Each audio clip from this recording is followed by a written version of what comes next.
next we have two of our Lion members, Suzanne McBride from Austin Talks in Chicago, and Kelly Gilfillan from Brentwood Homepage, and about 87 other sites you have now? 88. Okay. She just opened another one this afternoon. And they're going to talk about internship and volunteer programs and how those could potentially benefit you or perhaps bite you in the ass. Okay.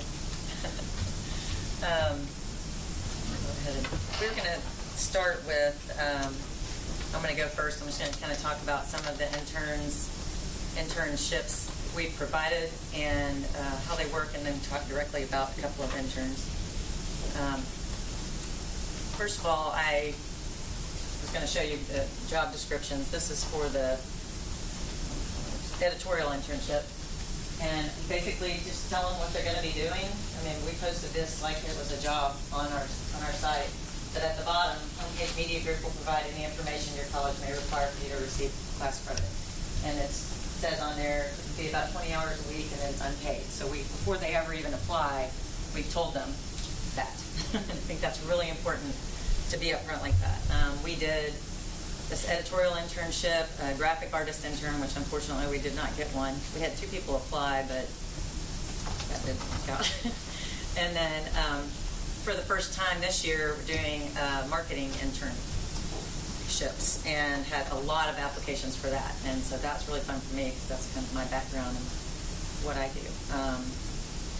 So Abby Wheeler, Brian's brilliant daughter, was going to Vanderbilt, and she came to us because we knew her dad and asked if we could do this. It was a work study program. She actually had a summer-long big project on Brentwood, and so it was really an investigative report. She interviewed a lot of people. It was all about the urban development in Brentwood. We have a very much huge lack of a town center.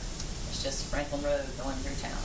And a lot of people in the real estate boom had bought up a lot of property on the high end and then had a big drop.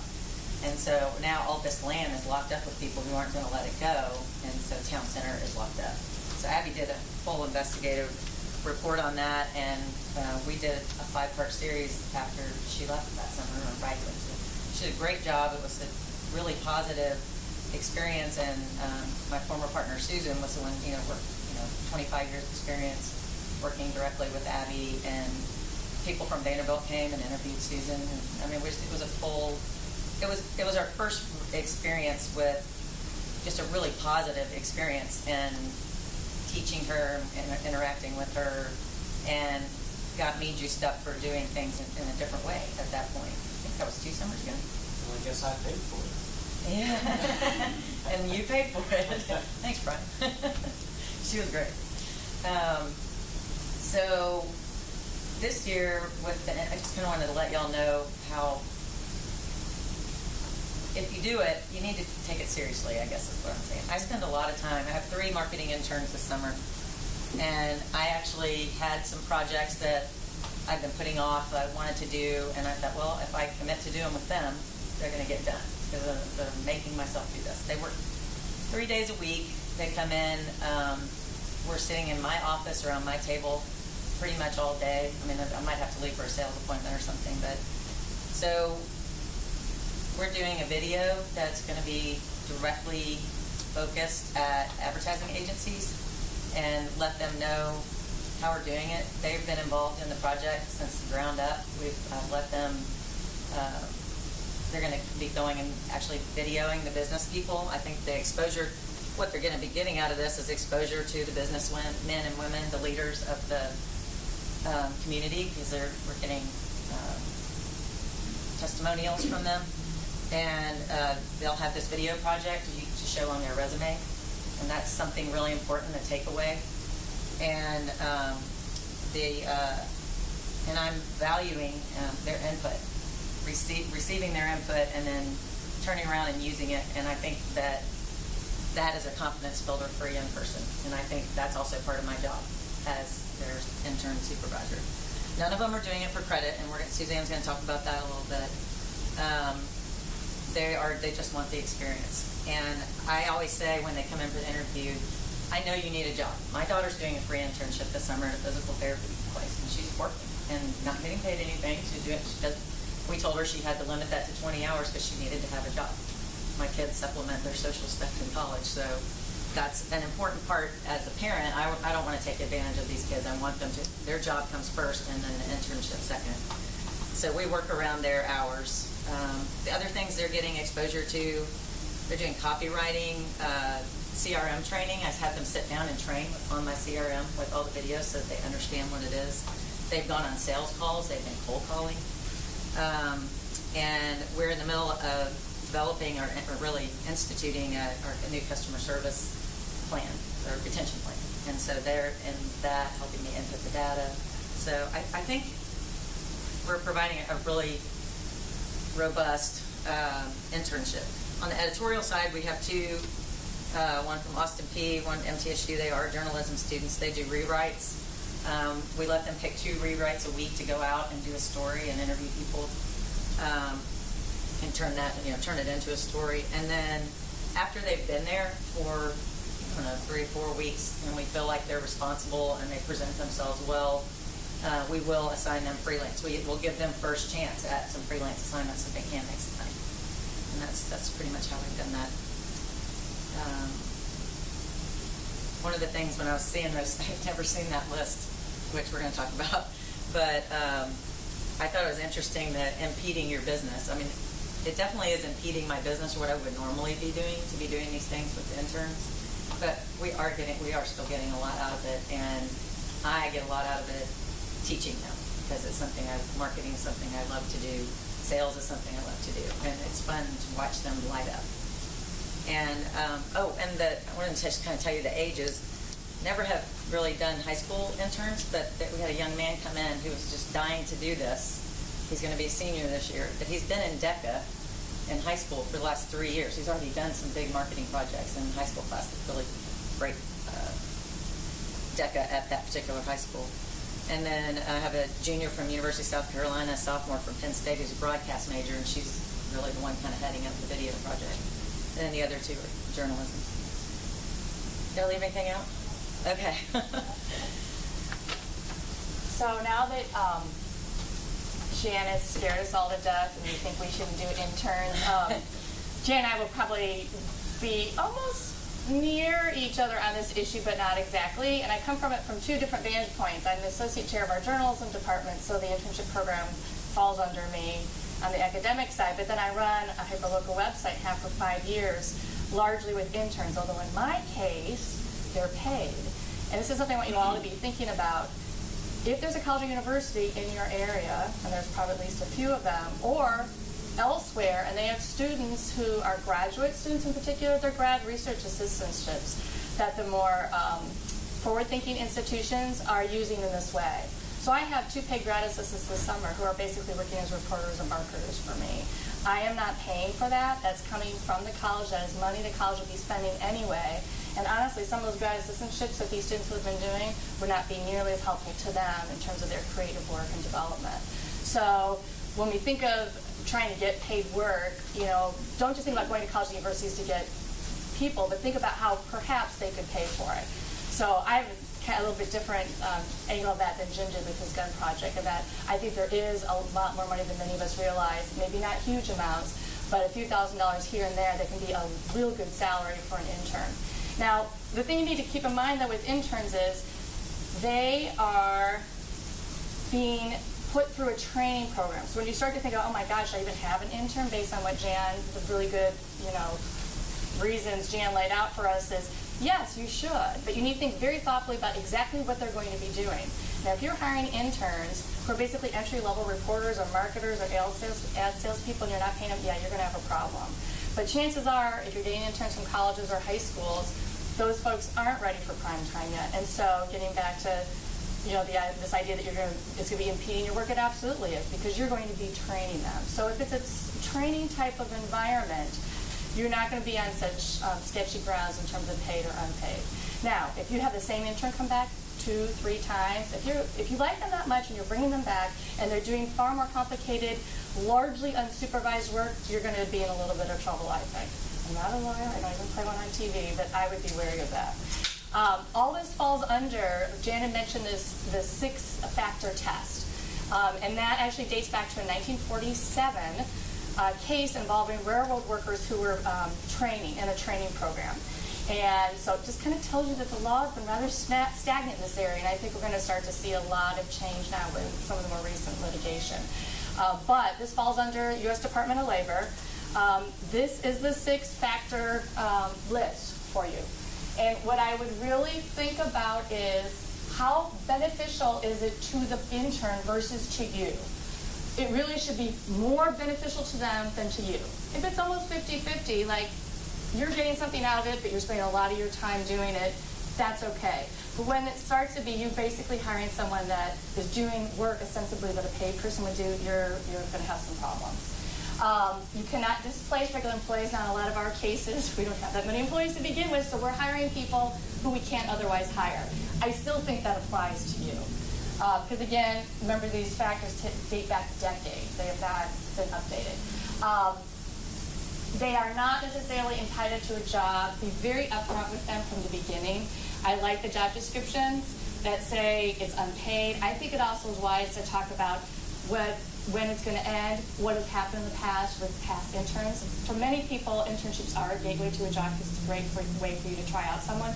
But you guys probably aren't hiring dozens of people or hundreds of people like larger companies are that have unpaid interns. But I still think it's good to be honest with them. The other thing you need to be very careful, although it's not on the 6-factor test, do not be working them more than 40 hours a week, whether you're paying them or not. Because that, I've had some attorneys tell me that is going to raise a red flag, even if you need all this. So treat them like you would anyone else. And what happens, then you're into overtime if you're looking at more than 40 hours. I'm not going to talk about comp time, but you guys know we're not legally supposed to do comp time, but we all do it. All right. In terms of the types you're going to see, most colleges and universities are going to be willing to offer one or more of these. Internship for credit. And I am right up there with all of you, like really, the student's going to have to pay the college to go work for free. But one of the reasons many employers have insisted on this is a practice that actually in part has been driven by employers and not by colleges, although now colleges are very much a part of it, is liability. So you do not want an intern working for you, whether you're paying them or not. If they're coming from a college or university, you really want to think about if you are assuming what happens if they have a workers' comp claim, what happens if they're out on business using their own car but have something happen to them. So that's one of the reasons a lot of employers insist on it. So I would think about that. In terms of how many credit hours they have to do, they can just pay for 1 credit hour. Some students want like 5 or 6 credit hours because they need it to get to their 120 hours to graduate, or they need it for a certain requirement. Some colleges and universities require internships. My program does not. So students do have some flexibility with that. Volunteer experiences, I would be really pushing those before you take a chance. If you've never had an intern before, I would think about bringing them in on a project basis. Hey, I really need your help with this video. This is what you'll get out of it. This is what I'll get out of it. Be very upfront with them. Or maybe you have an event coming up and you really need some manpower, womanpower, those couple weeks leading up to that and the day of the event. That does not typically go through a college or university. That's just something that you two work out amongst yourself. And then the paid job opportunities, increasingly there are professional associations, rich donors at colleges and universities, all sorts of interesting people who are willing to provide a scholarship for a student to have a paid internship with you.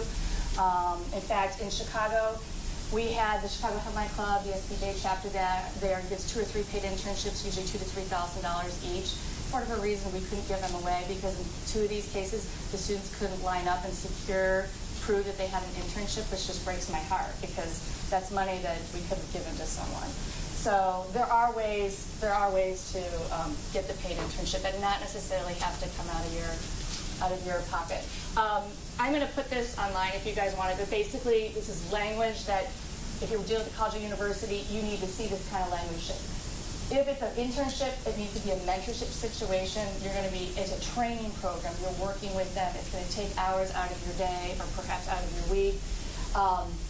There should be a person specifically assigned. You don't just say, hey, go over there and figure it out. You really have to have someone, ideally one person, not like 3 people. Or if it is 3 people, it's clear who they're reporting to about what. And then typically, if you're going through a college or university, you're going to have to do some type of report at the end. It's usually a form, saying how the person did. It's very specific criteria. You should get a copy at the beginning, so you know what in the heck you're going to be doing at the end. And the student does the same thing. And how we use it, how many colleges and universities use that for, is I will sometimes say, we're not going back to that place because I didn't think that they got a very useful experience. Like they were filing papers, they were making copies. Now, we all do that in our own job, but if that was the bulk of what they did for 2 to 3 months, and then sometimes I'll see, not very often anymore, but I used to see things like, I worked, I had to work several hours over this day, several hours that day. They sent me out at night by myself in a dangerous neighborhood. Like, a college or university is very concerned about that. So just think about how you're going to deploy them. And in some cases, it may not be a good fit, right? Maybe you don't think that person can handle the work. This is just more language about if you're going to do a more small volunteer experience. I will post the link to the ProPublica, but you should definitely take a look. They have it all on one nice page and all the link throughs. They take a very conservative approach where they think basically if you're a for-profit entity, you should not be doing unpaid internships anymore. In my mind, it's a little bit more gray in that area. If you're a nonprofit, they think it's largely still okay. And a lot of this is hinging upon a lawsuit or a legal decision that came down almost exactly a year ago involving Fox Pictures. It was 2 interns who worked on the Black Swan movie, and it's like 2 or 3, the case has been going on for a while. It has been appealed to the Second Circuit Court of Appeals, but what the first trial court judge found is that yes, these 2 were definitely doing work that they should have been paid for. But listen to the work that they were doing. They were organizing file cabinets, they were making photocopies, they were taking lunch orders and answering phones. So part of the problem, the set of facts in this case is they were doing things that assistants were being paid to do right next to them. And in this case, they weren't doing work that they actually, both of these plaintiffs have talked about how it wasn't actually a very good experience. They feel like they were learning very much. So again, it's one set of facts. I think that case is going to be a trendsetter, so you want to kind of watch the Black Swan case, because I think at some point it may dictate more closely what we have to do or not do. And we're happy to take questions. I think our time is almost up. Pretty close, but we got time for a couple of questions. Anybody has some? We'd like more about the Black Swan case too and the legal guide. Yeah. It's a very interesting case. Interestingly, They've got both mics, so shout it out. The U.S. Athletic Department came in as an amicus in favor of the interns. Yeah. So, judging where the U.S. Athletic Department. Well, and just to add my editorial judgment on that, they've done nothing. So they had to do something in that case, honestly. I mean, part of the reason we have like really bad law or non-existent law at this point, why there's all these gray areas, is because they really haven't done anything. They could have promulgated rules, they could have updated that 1947 test, and they haven't. Now, I always get nervous when government does things that I would like them to be a little more knowledgeable about. So if people start to get interested in this, I think it would be good for us to actually come up with what we think the guidelines should be, and not wait for someone else to do it for us. Have you looked into whether work-study students can work for nonprofit operations within a mile radius or 2-mile radius of campus, and they get paid through the federal state program? Right. That's a really good question, because work study typically has to apply to being on campus. I haven't heard that 1 to 2 mile radius, but if they can do, in my opinion, although I'm not a lawyer, so I could talk to someone who is, but work study is definitely a possibility, but they cannot primarily be doing work on your site, which is presumably off campus. So like if there's some work that they can be doing on campus, but I would go to a college or university and ask that question. We would probably at Columbia be more likely to push the envelope on that, but I'm not sure if Northwestern up the street would be. A lot of it is just on a case-by-case basis, but work study typically is confined to the physical presence of the campus. Thank you very much.